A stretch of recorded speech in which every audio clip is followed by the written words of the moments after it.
Presented by Prize Picks. Guys, get $50 instantly when you play your first $5 when you use the promo code Welcome to Light Years. Andy, we are recording this a couple hours after the game. We've got a little time to marinate, digest. I'm not gonna lie to you. Kind of nice to sit with my thoughts for a little bit and kind of think about it a little more instead of these instant post-game reactions. I mean, to be honest, I like them both. It's just a different feel. The reality is when they play at 7 at night, I'm not going to sit until 1 a.m. and then be like, let's pot at 1. But, it is what it is. Oh, I'm looking for silver it makes lining. it a little we're a little more level-headed, I think, is probably the silver lining, at least for me. Right after a game, things are still, emotions are high, especially when the Warriors lose a game like that. They play terrible, so it's nice to come and we're focused. We're clear and we're focused and we're ready to talk. We're ready to talk what the fuck happened. So let's go, dude. My first take is this is a Surfside game. That's what I will tell you. And the Warriors play like this on a Saturday night. That's why I got to bring up the Surfside iced tea and vodka. So, it's kind of the mood. No, man, shitty game. Look, no Steph, easy schedule, but I think we all assume they're probably going to at least drop one during this Steph-less spell. And the good news is it doesn't seem like it's going to be a long Steph-less spell, but even with us saying all that, they're on the road, no Steph, human nature. It still sucks. I don't know how else to put it. It sucks because Atlanta's not good, It's really that simple. Like I can rationalize it, but it's still like yeah.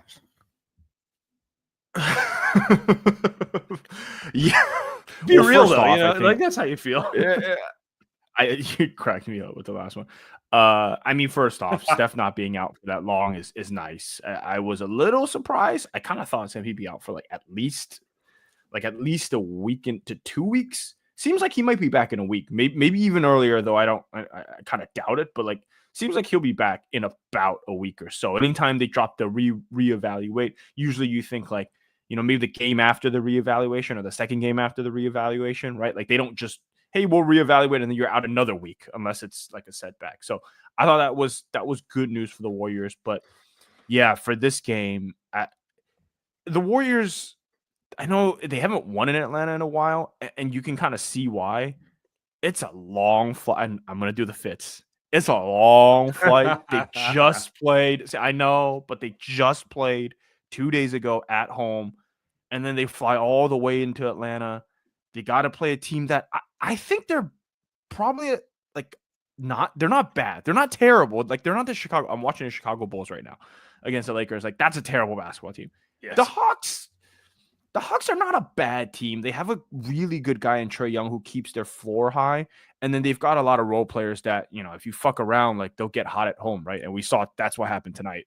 Niang gets hot. Dyson Daniels makes a bunch of shots. Risa Shea, who's a rookie, gets confident at home, makes a couple shots. So it's that type of game, but I'm not surprised the Warriors lost. I think it's just frustrating because they played so poorly. In one quarter, they played so poorly.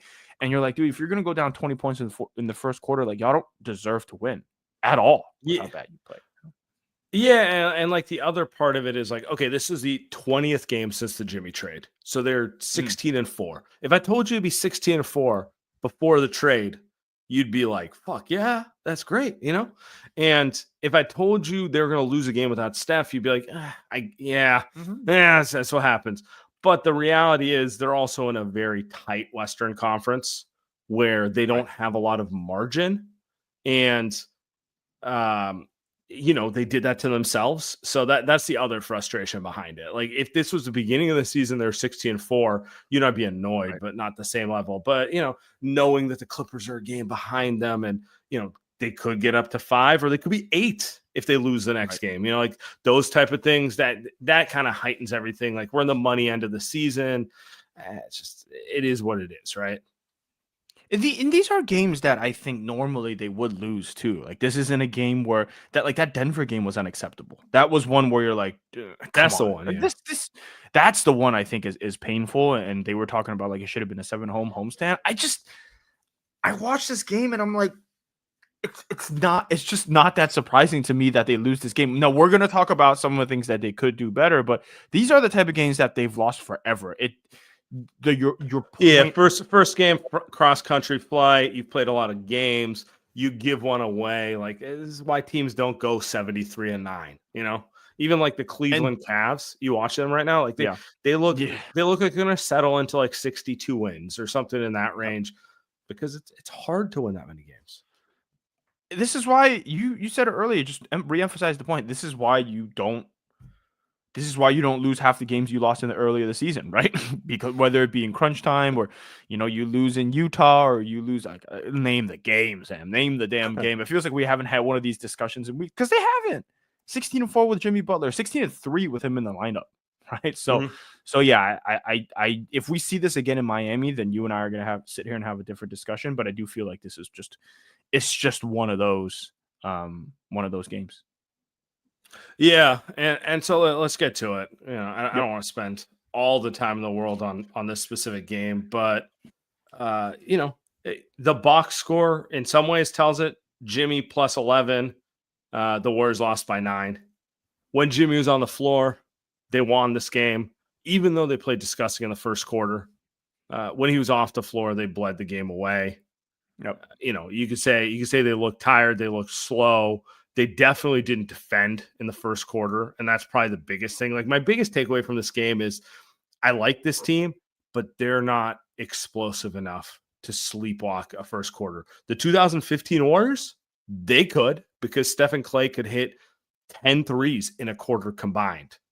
This team, particularly that Steph Curry, they got to lock in, because they're going to grind you to death. They're not good enough to no-show for 12 to 15 minutes of a game.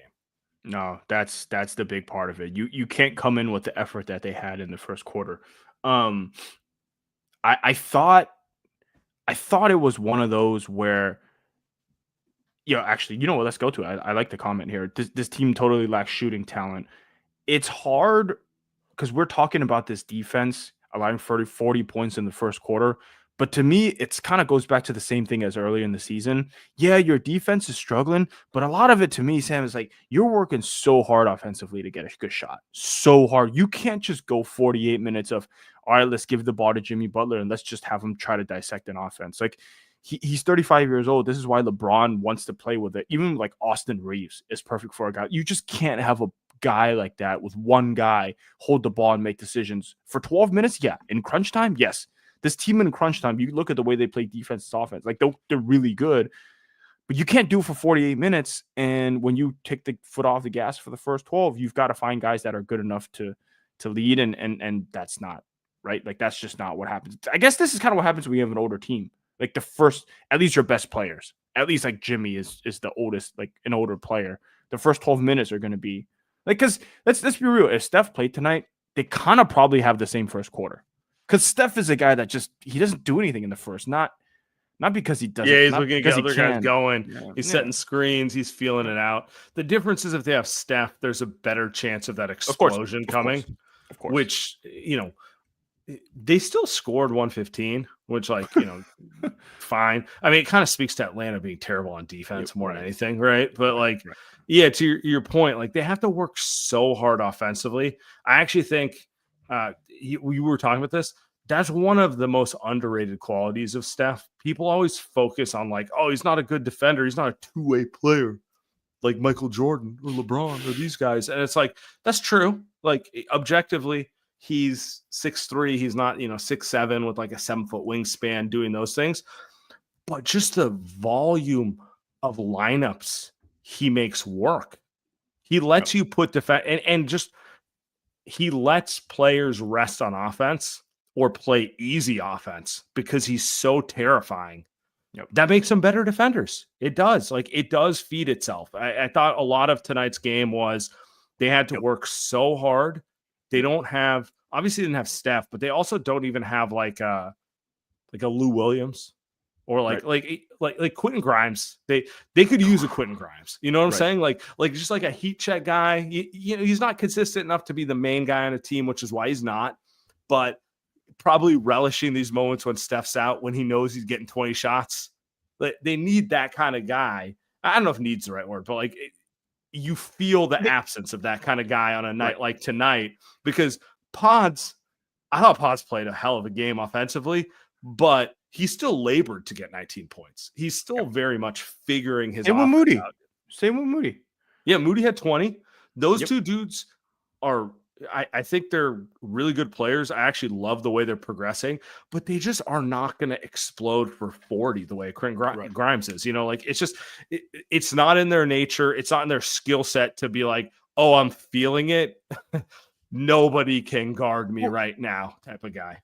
You look across the NBA. I like this discussion because you look across the NBA and there's a lot of players that when guys are out, they go and average 20 plus points a game. I think Austin Reeves is one, right? And Austin Reeves is like, oh, when LeBron's out, all of a sudden he's averaging 28 points a game. You're just like, now, is he that good to average that on his own team? Probably not, but he's good enough to where if an Austin Reeves team, it's probably not what you want, right? Yeah. But if the Warriors, if Austin Reeves is playing next to Draymond and Jimmy Butler, Austin Reeves is looking pretty good. Right? Quentin Grimes, another guy. Kobe White, right? I'm watching him right now too. Like, is it just these names of guys, to your point, you just fill it up. Like, they're scores first. Jordan Poole is obviously the name that Warriors fans, like, is the obvious one. Like, we don't even have to look that far. Jordan Poole in a game like tonight, you put Jordan Poole on the court, he starts this game. Let's say he starts instead of Quentin Post or something like that. Whatever, they go uber small. I bet you Steve would do that. Like, Jordan Poole probably scores 27 points tonight. Against that defense, he doesn't have to work to get 20 shots. That's the other part of it. Like, Pods and Moody played really well tonight. They got 19 and 20 points.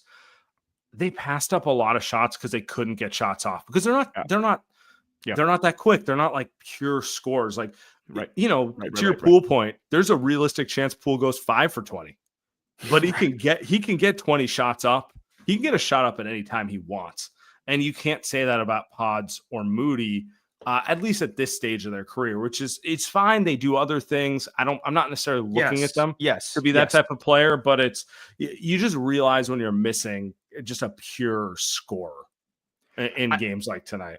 I think we'll have the conversation because there is a player on this team that I think they hope will become that type of player.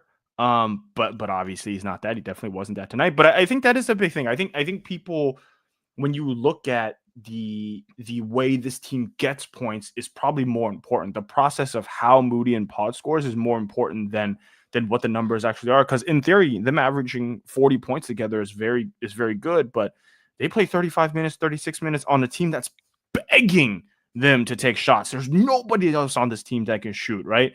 Like, if they could, and again, I'm with you on the part where it's like, this is not Moody and Pod slander. This is just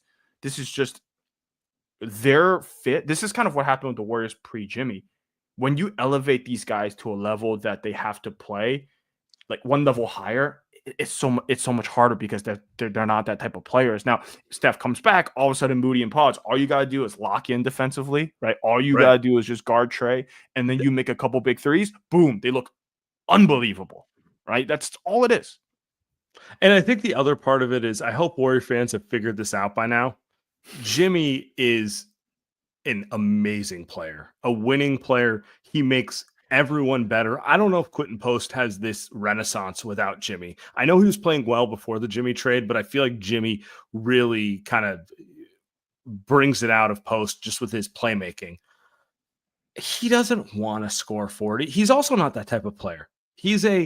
He'd rather get 18, 10, and 10 than go for 50, which is ironic because playoff Jimmy's all about like, oh, out of nowhere, he scores 45. But like, if you just watch his game, he's not a natural scorer. He's much more of a facilitator, winning player. Like, I'd still rather have traded for him than like a Levine or some of these other options, but just because he contributes more to winning. But like, to your point, he's just not a scorer by nature in that same way. And, maybe the Warriors are probably right for saying those type of players are overrated, but you do realize when they're missing in a game like tonight. Yep. It's correct. You need a balance of it. And obviously it's just like, you need it when Steph isn't there. Like, it's that simple. Steph can only do so much. And I will say one interesting thing about Jimmy when you talk about like he doesn't want to score. It's interesting because I watch him and you can see the frustration on his face. I didn't know that was the type of player he was. He was screaming at Guy Santos last game. By the way, Guy Santos conveniently out of the rotation now since that happened. He's got some fire in him, and I can assure you, like, just because I think Steph's going to be out the next game and maybe one or two games after that. This team isn't going to like. I bet you they come out on fire the next guy. I just think Jimmy's the type of guy. He's a no bullshit guy, and they bullshit it tonight, all of them. And like, look, he's been one of my favorite players before the Warriors, which is a big reason I wanted him. He can settle into being a bullshitter, but but you know what? We're getting I think he's very pissed off about the way everything ended in Miami. Actually, I don't think. Everyone knows he is. And so I think we're getting the motivated version of Jimmy. And I think the thing that you're saying, that's why he is a max player, because very few players can elevate to controlling a game at that level when they lock in. Like, obviously LeBron can. Obviously Steph can. Obviously Jokic can. Outside of like the obvious superstar, like, he's like that next level of guy who just like, oh, if he's completely locked in, his fingerprints are all over every game. And that's far more valuable than anything else. Yeah. So by the way, shot 15 times today, but 14 free throws. So he really shot 22 times, which was he wanted to win, and I can't wait for Miami game. All right, we'll get to Miami game and some of the other stuff that happened this game too. But before that, Light Years Podcast, we are brought to you by PrizePicks. PrizePicks, run your game all season long on PrizePicks. PrizePicks, best place to get real money sports action. Sam, we got March Madness going on right now. I did well on my last two-man parlay. I know we talked about it on the last show, but listen, they've got this new thing. Well, not new, but I started playing it last week just because, the kid falls asleep. I need something on TV. There's a basketball game, and then I go on PrizePicks. I need something to throw some money on. You know what you can do now? You can go NBA fourth quarters, and you can start picking up on things like DeMar DeRozan, more or less 5.5 points. Giannis Antetokounmpo, more or less 6.5 points in the fourth quarter. Easy more, just because one, the Kings don't play defense. Two, Giannis, they're down. The Bucks are down, so that's something that you've got to go. You got to go hammer, right? You got to go hammer the more on that one. So, PrizePicks, it's the best because you're flexible. You can do all this stuff. You can go back. You can go. We've got March Madness games at 10 a.m. tomorrow. So listen, download the app today. Use code LightYears. Get $50 instantly after you play your first $5 lineup. That's $50 instantly when you play your first $5 lineup. PrizePicks, run your game. Guys, Surfside just came to Northern California, available in Costco, Target, Raley's, but specifically the Costco deal is out of its mind. It's like $14 for 18 cans. Great deal. I would highly recommend it. Surfside iced tea and vodka made with real brewed tea, only 100 calories, 2 grams of sugars, and no bubbles, no troubles. That's right. Zero carbonation, so it's easy to sip and enjoy when you head to the game or pregame at a friend's house. Bring an iced tea or enjoy a lemonade variety pack from Surfside and try their green tea and new raspberry tea. Guys, you know how I have an affinity for the IPAs, but I got a little tired of looking myself in the mirror and seeing a little bit of a beer gut. This has been a game changer. Light, low calorie, low sugar. Already feel myself leaning out, especially when I mix it in with my workout regimen. Highly recommend it, guys. Go to Costco, go to Raley's, go to Target, get yourself Surfside. All right. So let's get to. So, like, we were talking about, the offense, and we're dancing around it, but let's be real. Like, Kuminga led the team in scoring in the first half, played 5 minutes in the third quarter. I know the play that got him benched. It was a very specific play. He gets the ball swung to him on the baseline. He has Trae Young on him. Instead of just doing what he should do, which is take his man, he holds the ball. He ends up picking up his dribble and getting trapped by Trae Young, which should never happen when you're 8 inches taller than him. Passed it into a wasted possession. Atlanta ends up hitting an open 3 on the other end. Steve, timeout. We don't see him again. It feels kind of indicative of the entire Kuminga experience to me, which is, and I don't mean to pick on him per se, but it's like the whole, when the Warriors are playing the way they want to play, the ball's moving, everyone's making a decision in a half second, and Kuminga, it's just, square peg round hole, wants to ISO, wants to go one-on-one, wants to do his own thing, and it leads to bad possessions. And you know what? The minus 18 and plus minus isn't because of Steve Kerr. Look at everyone else on the team. He had the worst one. Like, he didn't play beyond that. So yeah, it's just, to me, the frustrating part here is without Steph, he has a real opportunity, he has an opportunity to get himself into rhythm and establish himself as that like secondary scorer, as that bench unit offensive piece. And it was more of the same tonight, which is like, he'll get some points here or there, but it's a lot of wasted possessions. It's not contributing unless the ball's in your hands. And, the plus minus doesn't lie on that sense. Like, I get why Steve isn't playing him, even though I don't want to say they desperately need him, but life would be a lot better for this team if he played up to his potential and was that final piece in the rotation. Well, they desperately need someone who can do what we just talked about from a Jordan Poole perspective, right? But he scored 16 points on 14 field goals. Like, he's always been a volume guy on low efficiency. But I want to take a step back and frame the Jonathan Kuminga discussion, because I think people kind of lose their minds with the way that he's talked, because it seems like whenever Jonathan Kuminga is talked about, it's always bad. And it's interesting because I kind of mentioned this earlier, at least on social media, is Moses Moody makes $13 million next year. I kind of like, if he's 11. This is who he is, 11 million. If if this is kind of who he is, like, it's a pretty sweet player for $11 million. Buddy Hield, who I've really not enjoyed watching, but I've kind of like slowed down my patience for him, my lack of patience for him, because he's paid $10 million. Like, it's kind of who he is. Like, you get kind of what you pay for. Jonathan Kuminga is asking for a $35 million deal. $35 million deal. If you are going to be a $30+ million player, Sam, you should be judged as a player that makes that amount of money. That's not what we're getting, right? They didn't give it. They didn't give it to him, and he doesn't make that amount of money. And right honestly, yes, understood. Honestly, I kind of disagree with you in the sense of, here's my mindset with Kuminga. Like right now, I don't want to talk about the contract. I don't want to talk about, the upside. I certainly don't want to talk about who we could or could not trade him for, because none of that shit matters right now, because I legitimately think this team can make a deep playoff run.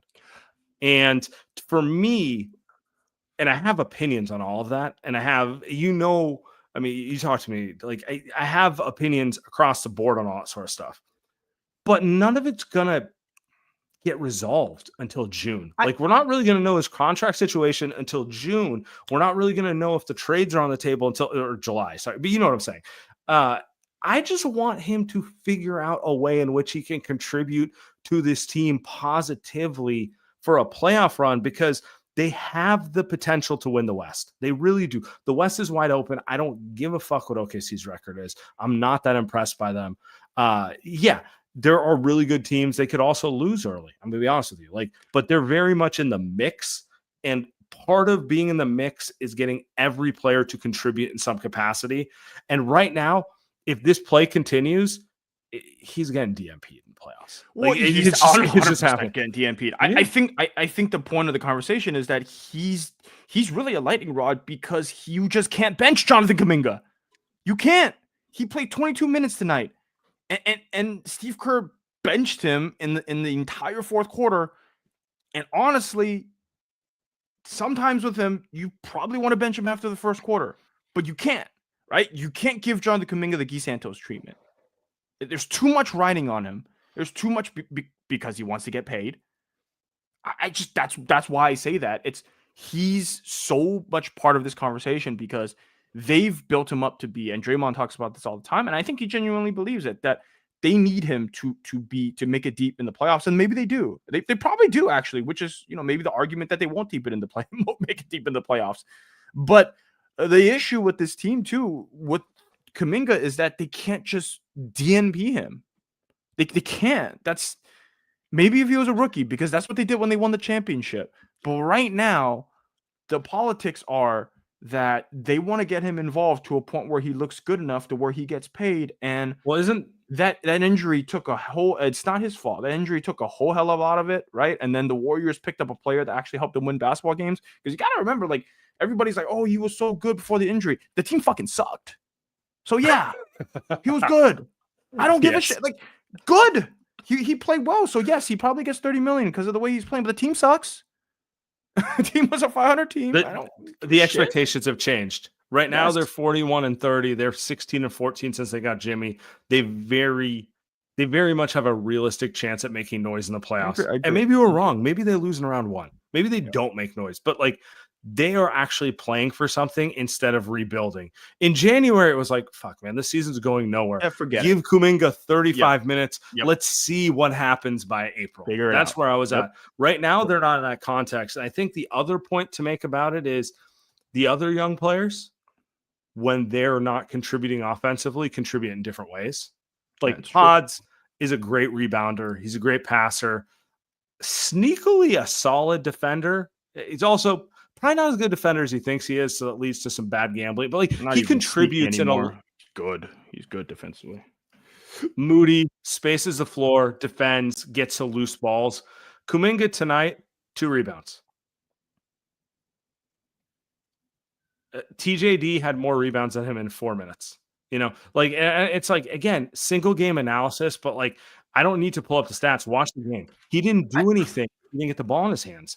And that's kind of the thing where it's like, when these other young guys don't, you feel their impact in other ways. And then you got to make a decision in your head. It's like, man, is the shot going to come around, or do we need to move in a different direction type of thing? I also think a lot of the argument is also, he's been out for 2 months and he's coming back. And Sam, it's year 5. Watch this. Me and you sit here. Watch every game. We do a show every game. It's the exact same stuff. Jonathan Kuminga is not suddenly going to shoot 38% on volume. He's not going to suddenly become a great off-ball, on-ball defender. He's not going to suddenly get 8 rebounds. It's like the Andrew Wiggins thing. Andrew Wiggins all of a sudden averaged 15 rebounds, and they won a championship. Thank you. Like, that's unbelievable. No, like, seriously. He was 28 years old, right? Like amazing, inshallah, right? Like, oh my God. But like, you can't just wish cast that shit to happen and then it consistently happen. Like, that's not how this stuff works. Like, you can't just be like, you know what? We want Kuminga to be Aaron Gordon, so he's gonna be Aaron Gordon. It just brother, I'm about to wish cast it because we don't have another choice right now. That's where I'm going. Yeah. Where I'm going at with this is I may sound like I'm harsh, but like, until they get eliminated from the playoffs, the play-in, whatever it may be, like, I don't have much else to hope for here. Like, I need him to figure something out, and then when we get to the offseason, you and I can weigh all this stuff and make our decisions about how we feel. Not as if I'll fucking fucking hit up Kirk and be like, do this, and I'll get left on red and ignored and whatever. I'll do whatever I want, right? Like, but you get what I'm saying. Like, to me, it's just kind of like, all right, I could put him in the trade machine right now. Who gives a fuck? They can't make a trade, Right. So it doesn't really matter. It doesn't really matter. What matters is, can he do it? And I guess my last point on this is, just be more aggressive, dude. Get downhill, 2 feet, go up, get to the free throw line. He has shown he can do that. That is probably the number one way in which he can help this team, which is just be a guy who can carry the offense for stretches so Jimmy and Steph can be old and not have to do it all game. And that doesn't mean ISO 20, 50 times. It means when the ball swings to you, just make an aggressive move to the rim. No one can stay in front of you. You're the best athlete on the team. Do it. If that means you score 12 points, but Andy and I are like, dude, that stretch of the second quarter where he, put 8 points on them and kind of carried the offense, and Jimmy got to essentially just kind of chill and do nothing. Like, that's more important to me than him finishing with 20 points. To you, not to him. By the way, 14 shots in 22 minutes. And I get your point about being aggressive, because he's actually getting the 14 shots by being a different type of aggressive, not the good kind of aggressive. So my issue is probably more defensively, but they want him to be a great point of attack defender. He's not. I don't think they want him to be a great off ball guy, but like it's a hard fit, but they need him to be better than he is if they're going to keep playing him. And I think the stretch here without Steph, let's go back to what you said first. I think maybe is the best part to head off the Kuminga conversation. This is kind of the best place for him to get his footing without Steph. It is, because with Steph, he's kind of, and it's kind of not his fault, but like he's got to look to pass to Steph. He's trying to play within the system, but this way, like in the second quarter, like he played pretty well because they need him. They need him to kind of do the things that he's good at. Now, whether that translates to winning or not kind of like remains to be seen, but don't need him against Miami. Don't need him against the Pels, et cetera, et cetera. So, all right, let's get off the Kuminga topic. Let's talk about other things. Before we do that, Light Years Podcast, we are brought to you by Via. Remember, when you could function on 4 hours of sleep, those days are gone. Don't worry, Via's got something to help you sleep like a log. 500,000 happy customers. Can't be wrong. You got a small child. It's certainly not gone. Via is changing the game. Here's what I use it for. I'm going to tell you right now. Via is changing the game in natural wellness, combining high-quality hemp-derived ingredients with powerful cannabinoids to create real effect-driven results. So it's not about getting better sleep for me. You look at the picture right here. It's about more focus, dude. Like, hit that revive, hit that flow state. The flow state is really what it is. Actually, that's what Steve Kerr talks about. But for me, it's like, dude, if you're getting 3 hours, Kuminga in the flow state, little Via, maybe it fits in the offense better. Andy Liu on 4 hours needs some Via. Kuminga needs some Via. The Warriors tonight in the first quarter could use some Via. So I think for people that and their products range from 0 mg THC to 100 mg THC, right? So for people that are like, hey, we don't do THC, then go with the 0 mg. Go do the focus stuff. Or you could be someone that is on THC. You need some sleep, right? You watch a Warriors game like that, you're all amped up on a Saturday night. Go get your 8 hours. Go hit Via. These guys have you covered, whether you like to microdose or enjoy more potent effects. You got all of it, man. So if you're 21 plus, check out the link to Via in our description. Use the code LIGHTYEARS. Receive 15% off. Free shipping on orders over $100. And if you're new to Via, get a free gift of your choice. Promo code LIGHTYEARS. After you purchase, they ask you where you heard about them. Please support our show. Tell them we sent you. Enhance your everyday with Via. Guys, I'm going to tell you a little bit about Factor. Look, I have a small child. Andy has a small child. I would say the number one thing about becoming a relatively new parent is you start realizing you just never have time to do anything. And so, maybe single Sam had a lot of time to get fancy in the kitchen, cook a 5-course meal. I'm telling you, I have zero time for that. But, I also hate eating pre-made meals because they tend to taste terrible. And Factor, honestly, changed the game for me. Not only are they delicious, but they're dietitian approved, ready to heat in 2 minutes so you can fuel and feel great right after. Box comes fresh, fully prepared, shows up on your doorstep. 40 options, 8 dietary preferences. I'm currently going with the Protein Plus, but I've gone with the Keto or the Calorie Smart in the past. I mean, these things are delicious. They're pre-planned meals, couple minutes to heat up, taste like you literally made them fresh. Honestly, cannot speak highly enough about how much Factor has changed the game for me as I'm trying to do work, podcast, be a relevant parent. Literally all the things I'm trying to do really simplifies everything for me. So eat smart with Factor. Get started with factormeals.com/factorpodcast and use the code factorpodcast to get 50% off your first box plus free shipping. That's code factorpodcast at factormeals.com/factorpodcast to get 50% off free shipping on your first box. Whew.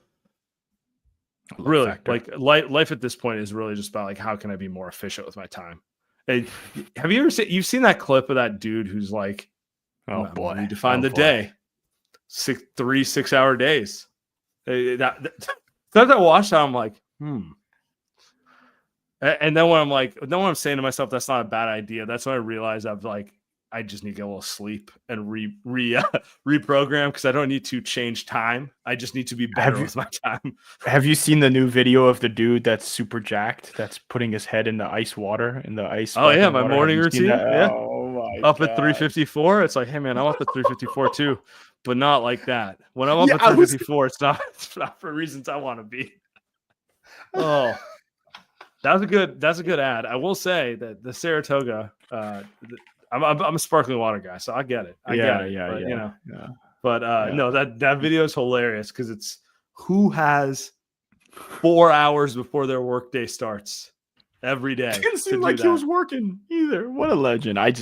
The internet is amazing at times. It was hilarious. It was hilarious. Maybe we can get Saratoga. Maybe that's next for us. Uncongo cooked the Warriors, by the way. Oh boy. He was on, I was thinking about it. Like, the 2020 draft was especially special for the two of us because the pandemic. Like, oh my God, those are good times. And that was like peak pandemic, where like nobody was really sure what was going on, and we didn't really even know when the season was coming back. So there's a lot of like draft scouting and hypothetical. We put a lot of time into that draft. A lot of time, all for Clay to tear his Achilles on draft night. That was our first live stream, by the way. That was our first Australian. I will never forget the look on your face. I will never forget the look on your face. I was like, oh shit, is Sam gonna? I couldn't hide it, bro. Oh my God. Yeah, I wasn't used to being live. I mean, you know it. Like, we got a text on group chat, and I was just like, what? Yeah. I was despondent. I was like, I'm gonna pretend this person who's never wrong is wrong. So, you know what I mean? Like, where you get that, like, where you're just like, fuck, this isn't usually bullshit, but I really hope it is this time. And then I don't think it changed anything. I think we're always going to draft Wiseman, which is, I think, the point of what we're going to talk about here. But just real quick, you got to remember the year after we did a live stream, remember that we did the live show with the draft the year after, and then we will do another live show in their back. There you go. No, stop it. We're trying to get a live show done in the next couple months. Knock on wood. Let's get it done. Hopefully, don't ruin the surprise. All right. Do you ever like watch some of these guys from the like Ant Edwards? Like, oh, he's a superstar. They didn't have the first pick anyway. It doesn't matter. And then, but do you ever watch like guys like Nkongwu or like Denny Advia is like currently, like, he looks phenomenal. He looks like such a Warriors player too, which is annoying. But like these guys who, like, they kind of didn't look very good the first couple of years, right? Like it was a process, but they've now gotten to that point where you're like, you know what? That's a good player. Like, in some ways, it's kind of like Moses Moody, right? Like, maybe at a higher level, but like where you're just like, man, do we have to go through this? But then it comes out the other side, and you're like, this is a fucking good player, right? No, go.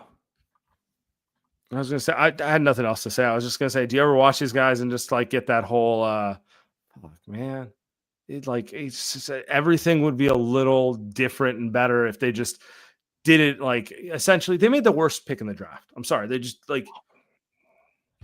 Is he, so, and you could say a butterfly effect, a bazillion things, but the reality is that the number 2 pick, he's not on the roster. He's not on any roster right now, so. It's not the worst pick in the draft. It's one of the worst picks of all fucking time. If we go back, I remember we did a big board and I put Denny Avdia 1, which is hilarious because I don't even think I fucking believed it. I just did it just because I was like, whatever, I'll do something. And then now you're looking back, obviously he's not number 1, but he looks really, really good in Portland. I think that's probably the one more than Okongwu that they're really missing. Can you imagine if Denny's playing Kuminga's position? I'm not. Yeah, Steve Kerr player, really good. He's 100% Steve Kerr player. He can shoot, get to the hole, makes really good decisions, can dribble, can defend a Kind little of bit. Can defend a little bit. kind of huge Big too. boy. Like, Yeah. Well, how tall is like a he? Actually, like 6'8"? he's listed 6'9", but like I don't know, man. I Wow. see him next to Yeah. other 6'9" guys, and he looks taller than them. Like he looks 6'10" to me. So, but I you know what think I mean. Like that's every wing is 6'7" ish, and some of them are like a lot bigger, and some of them are like 6'4.5" JTA. You know, like that sort of thing. So But back to your Okongwu point, I don't know if Okongwu's a star or whatever, but Okongwu plays 20 minutes on the Warriors. Easy. He plays every yeah, minute that Looney plays. Looney barely played tonight. He plays tonight in those type of games. He's probably splitting center minutes with Quentin Post. Can you imagine a Post Okongwu 5? Like that's pretty good. I'm not saying it's amazing, but I don't think it leads him to a championship or anything, but like it's someone that is I think TJD is kind of like the great value of Congo. Like that's what they're hoping for. I'm not to make this about like the Kuminga stuff again, but I think the issue with Wiseman was always the mentality. It was always like, okay, does Wiseman want to be someone like a Kongwu, or does like maybe even Gobert, or does Wiseman want to be Karl Anthony Towns? And Wiseman obviously wanted to be Karl Anthony Towns, but if Wiseman said in his mind, like, hey, I'm gonna be a Kongwu, I'm just gonna be a really smart defensive player. Maybe I'll make some threes, or Kongwu did tonight, but I'm gonna be a beast rebounding the ball, and I'm just gonna put my hands up at the rim. Wiseman probably has a long career. He probably still is on the Warriors. Like, I'm not saying it's easy to do, but you got to learn the IQ, you got to learn the spatial awareness, stuff like that. That Okongwu seems like he has, but like this is why people keep thinking like, okay, if Kuminga does X, Y, and Z, like he can do this, but it's like he doesn't want to do X, Y, and Z. Either did Wiseman. That's why Wiseman is in the league. Kuminga's better, so he'll still be in the league. But I think that's the difference, man. Because like you look at Okongwu, you're like, Wiseman couldn't be. Wiseman couldn't be this. He doesn't have the tools. He's bigger, faster, stronger. So in theory, why? But you're right. Right. A lot of it is buying into your role. Like wanting to like Pods is a great example. Much less physically gifted, but he knows who he is and he's trying to maximize who that is. So yeah, I mean it's annoying because they threw away 2 golden tickets in some ways. Kuminga is not a full throwaway in that capacity, but it's just kind of like the whole you had this like number 2 and this number 7 pick, and you could have done all these things, and like that. What you're looking at 4 years later is just not what you thought you were looking at when you made those picks. So it's honestly amazing that they're still at this point. Like if you think about it, it's amazing that they screwed those 2 up and they're still like, it speaks one to Steph's longevity that like he can keep this alive, but like they're not compounding the mistake by making more dumb mistakes to open the opportunity for a Jimmy, figuring it out a little bit in the margins. Like I'm not going to excuse them for the mistakes, but like usually that should be a death knell for most teams making that type of a mistake, Well, it's like Brock Purdy saved Kyle Shanahan's job. Now Kyle Shanahan can work wherever, but it's like, man, you draft Trey Lance, my God, like, most guys get fired. Yeah, the world in which they don't stumble into Brock. Like, what is their quarterback situation? Is Jimmy still like? You know what I'm saying? Like, Mac Jones. It's so cooked in the sense of, and you know what? Like, that's what having a good process and trusting your instincts, and like, even if you fuck up the big decision, maybe some little things will work out in the background for you. I don't know.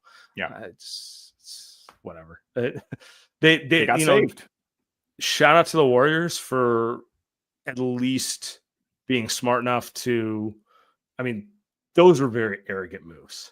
And anyone who's listened to this show knows how I felt about them during the whole time. But you know what? They were able to figure their way out of it to a degree. Whereas like you look at like, this is a different situation, but like the Phoenix Suns are fucked, it's like they should, when they made the KD trade, they should have probably stopped. And they're like, we're going to Bradley Beal too. And it's like, all right. Well, now you have no moves. Thank you, by the way. You got us Jimmy, so, but like, it's the whole, I have some buddies who are Celtics fans, and they'll not like they're not following me in and out. They're like, "Oh, we got sold. What do you think happens with the new owner?" I'm like, just hope it isn't the Suns owner, because that new owner syndrome is a bitch. Just double down, triple down. There's no way to go around it, you know. So it's one of those things, but it is what it is. Before we get out of here, guys, real quick, tell you about our friends at BodySpec. Look, BodySpec's been sponsoring the show all year. Our guy Alau working over there, making sure to take care of Warrior fans across the board. What I love about BodySpec is it is incredibly practical. Everyone wants to get into better shape. Standing on the scale does shit for you. What you really need is a DEXA scan, but it's hard to get a DEXA scan traditionally. DEXA scan gets you body fat percentage, lean muscle mass, visceral fat, all the things that really tell you, am I in shape or am I kind of flabby? And traditionally, it's like $300-$500, but at BodySpec, only $45 with the code LightYears. So go to bodyspec.com, use code LightYears45, and get a DEXA scan for $45. Locations in San Francisco and LA. They'll come to you with their mobile vans. Get it done. Start your fitness journey. Andy, before we get out of here, I had one other question for you. Okay? Let's go. So the Warriors lose tonight, and the thing I really noticed when I look at the West is fucking hell, man. They may win 77. Sorry, they may win 48 games. 77. They probably won't win 77 games. They may win 40. They may win 48 games and be in the play-in. Like, this is brutal, man. They're a half game up on the Clippers right now. Do you care? Do you care if they I don't mean do you care if they like have success? Do you care if they're in the play-in versus not? Okay. This is going to be a thing the entire way. This is going to be a thing every single day, man. Look at these standings. If you look at this, the Lakers and Nuggets are fighting each other for 3 and 4. Not the best matchup for the Warriors. I'm not saying if they play whoever they play, it's going to be whatever, right? You're going to have to go through these guys anyway. But if the Warriors stay at 7, or you could argue, drop to 7, and they play the Timberwolves in the 1-game playoff at home, kind of like their chances. And then you go and you see who's at number 2, kind of like their chances against the Houston Rockets. Don't really hate that. So I'm kind of looking at the standings, Sam, and I'm saying, yeah, you want to win every single game. Obviously, you don't want the Warriors to freaking lose and blow one 10 against the Hawks. But Sam, I'm not mad if they're at 7. Yes, they could use the extra rest, but facing Houston's not bad. Well, what if the Lakers get to 2? Not bad. What if the Lakers or Nuggets get to 2? Right. So that's what I'm saying. You got to keep trying to win. But the Rockets are 2 games up on the Lakers. That's now there's only 10 games left in the season. Like, it is. I don't know who has a tiebreaker between those teams, but it's it's kind of a lot. 2 games a lot. 2 games. Are you saying Rockets have won 9 in a row? Are you saying you'd rather play the better game to get the better matchup? Is that what you're really saying? Because this is really what it comes down to. Do you want to avoid the play-in and get a full week rest? Because they're going to play Sunday the 12th, and then their worst-case scenario is playing Saturday the 18th. Right. So full 6 days. But if you're in the play-in, you're going to have to play that game on Tuesday or Wednesday. It is just one game if you take care of business, which historically they have not. But let's just say they do. Agreed. Let's just say they do. Right. Would you rather have the guaranteed rest, or are you willing to play an extra game to get that matchup? Because I agree with you. The difference between the Rockets versus the Lakers Nuggets is kind of significant. Yeah, it really is. Like, I could see the Warriors being favored in a series against the Rockets, and in a series where you're going on the road against Jokic and or Luka LeBron, you're probably not favored. I'm not.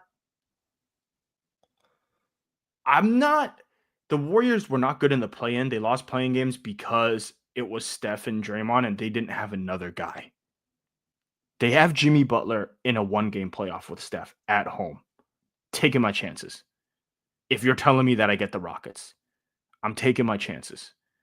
I'm going that route, Sam. If you're telling me right now, the options are presented as the Warriors, either they win the last, they have one more game left in the regular season. If these are the standings, you're throwing that game to get the chance. Throwing that game, give me the play-in. Kind of fucking with the basketball god, so it's probably not a great idea. But I don't know. What would you do? Would you take the full week? Oh, I'm not answering this. I'm gonna just let you sit on this. I'm gonna sit here and be like, Andy, you fucking idiot. Like I'm not answering this question at all. I think you would take the full week. I think you would take the full week. I think you would. I think you're not scared of the Lakers. I think you would take the full week. I need Adam Silver. Adam Silver can't give us Warriors-Lakers round 1. Yeah, come on, man. Bad. Come on, man. Think about the bad. ratings. No, that's really bad. It's really bad. Yeah. The funny thing is, like, we can debate this for the next 10 games. We probably actually, to be honest, we should do a standings watch on every episode because it's literally the most relevant thing going. But as of right now, like, I don't really know that we have to make that decision for another like 10 games. No. It feels like let's get to like April 5th, and then we'll have a real idea of like, do we do it? Does Steph sit? Does Kuminga get 40 pick and rolls? Like is that going to be the game plan? You know what I'm saying? Like, is this the night that Pods gets to see if he has it and he can go for 50? Like that sort of thing. So is this the night that Pat Spencer plays 40 minutes? Like that sort of thing. I wouldn't mind that. I wouldn't. Kevin Knox got signed for the rest of the season. I know that wasn't on the list of the breakdown. Let's see Taron Armstrong. I like what I saw in the Australian League footage. I like the feel. I think he could be a guy. Let's give him 40 minutes. I don't know. Just win as many games as possible. But I like the way I like what you're saying here. Like they might have to finagle with something, and that is a genuinely huge question. I actually think it will come down to that. I don't think the Warriors are getting with the Steph injury now. I don't think they're getting to the 5.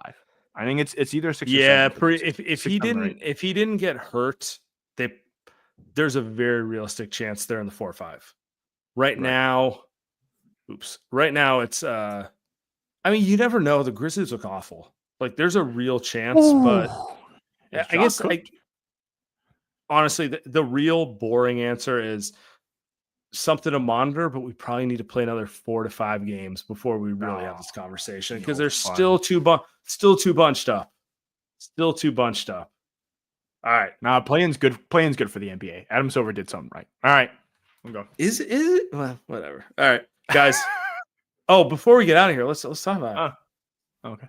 Give me Jimmy's final stat line against the Miami Heat. Oh, I think he's going because that's the next 40. Game. That's the next game. I think he's going 40. Give me a prediction. I think 40, not just points. Come on, man. I think it's like 48 and 8. Dude, we're gonna see playoff Jimmy, and you know what he's gonna do? We're gonna have the full shit talking playoff Jimmy. Is Pat Riley gonna be there? Because if Pat Riley is gonna be there, I can see Jimmy, maybe hitting like a buzzer beater end of the first quarter or something, and just screaming at him on the sidelines. Just theater. That's gonna be great. It's gonna be awesome. 48 and 8. Warriors win. I appreciate the schedule. They're giving the Warriors a couple days after Miami.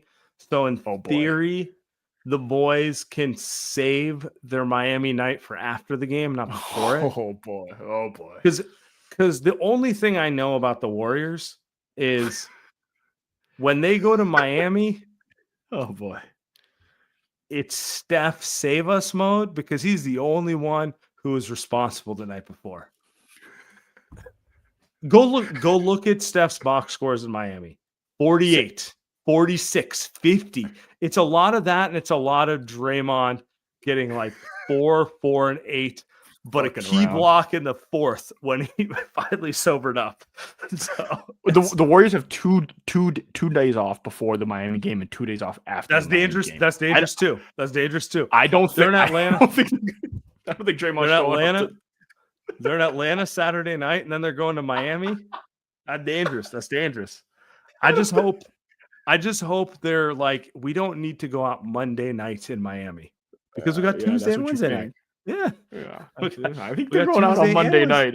we got Tuesday and Wednesday night, guys. We got all of Miami. We got all of my. We don't need. We're not because like what they usually do is they play like Miami on a Tuesday, Orlando on a Wednesday, and you could look at that schedule and be like, oh, that Orlando game's gonna be rough.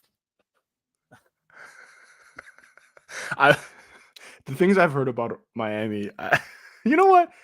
I'm 48-8. I still got that for Jimmy, but I'm gonna. Right. Can you? Here's the real question: is like Pods and Moody. You guys gonna be good? You guys are young, man. It doesn't matter how much you drink. You guys gonna be ready to play. You know what I mean? The last time Draymond was good was when they beat the Heatles. You know, you remember that when they beat the Heatles in Miami? I can't imagine Moody being hungover. He's too like responsible. Pods, I could see it. I could see Pods. I see Pods having fun on South Beach. Let's do South Beach Power.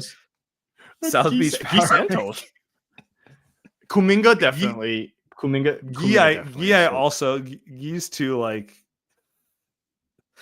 All right. Who's waking up in the worst shape? One is Draymond. Yeah, one is Draymond. Who's number two? Two is Bruce Frazier. Two. The correct answer is probably on the staff, to be honest, but we're going players only. Two is Anthony Slater. Man. Probably Quinn Post of the QP. QP's gonna mirror Draymond and realize he can't hang. You know that's like when you hang out with someone or like, oh, you're on a different level than me, buddy. I'm not. Did you see the picture of Draymond Green at his like birthday party or whatever? Did you see that picture? Yeah, Draymond Green looked like he was that man. He still got it. He's still in his prime. What a legend. I think Pods is probably number one, man. I think that's the guy. I think he's got too much dog, man. He's gonna play great. That's the thing. He's gonna be hungover and he's still gonna play great. He's 22 years old. Lock in. It's gonna be awesome. He's gonna look Draymond in the face, but I can go shot for shot with you, which shot is a terrible idea. Terrible idea. Never do that to anyone. All right. I feel like Jimmy is going to be a psycho about it because I think he wants to stick it to Miami. Yeah, I could see Jimmy Butler being the guy who goes out with his team to the club and does not drink anything but a glass of water because he wants to be. You're just like, I'm locked in. I will go out with the team afterwards, but tomorrow I need to. Come on, you see how like psycho he gets. I will bet. I love Jimmy. I'm going 35, 15, and 15. Something ridiculous. Something like that. I don't think we're going to get the 50-point onslaught type of game. I think we're going to get I'm going to dominate this game in every facet type of game, which is still crazy to be clear. So if he pulls up shooting jumper threes, yeah, we got some cooking. If don't more set shot threes. If he shows up shooting jumper threes, and we have a bit. I didn't really think much of this game, but now that I think about it, this is going to be huge. Even Draymond, maybe Draymond won't even drink the night before. You know what I mean? That's how locked in that they're going to be, especially after a stinker like this in Atlanta. So yeah, maybe we need to be realistic. They're going to lock in, and then that New Orleans game's a trap game because they might have too much fun. Yeah. If they lock in, they might have too much fun, but. All right, Zion might go for 50. All right, see you on Tuesday. Appreciate everyone.